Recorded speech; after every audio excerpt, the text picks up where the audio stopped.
ਧੋਖਾ ਦੇਣ ਵਾਲਿਆ ਧੋਖੇ ਖਾਏਗਾ ਤੂੰ।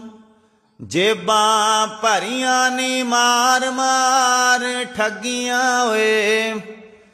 ਕਫਨ ਸੀਪ ਦੇ ਵੇਖੇ ਮੈਂ ਵੀ ਬੜੇ ਅੱਖੀਂ ਜੇਬਾਂ ਵੇਖੀਆਂ ਤੂੰ ਵੀ ਨਾ ਲੱਗੀਆਂ ਓਏ। ਦਰਵਾਜ਼ਾ ਰਹਿਮਤ ਦਾ ਜਦੋਂ ਵੀ ਬੰਦ ਹੋਇਆ ਮੂੰਹ ਅੱਡਿਆ ਤੇ ਰਹਿਣ ਅੱਖਾਂ ਅੱਡੀਆਂ ਓਏ। ਮਾਲਕ ਮਹਿਫਲਾਂ ਦਾ ਮੈਲੀ ਰਹਿਣ ਵਾਲਾ ਕਿਉਂ ਸੁੰਨੀਆਂ ਹਵੇਲੀਆਂ ਛੱਡੀਆਂ ਓਏ। ਕਿਉਂ ਸੁੰਨੀਆਂ ਹਵੇਲੀਆਂ ਛੱਡੀਆਂ ਓਏ।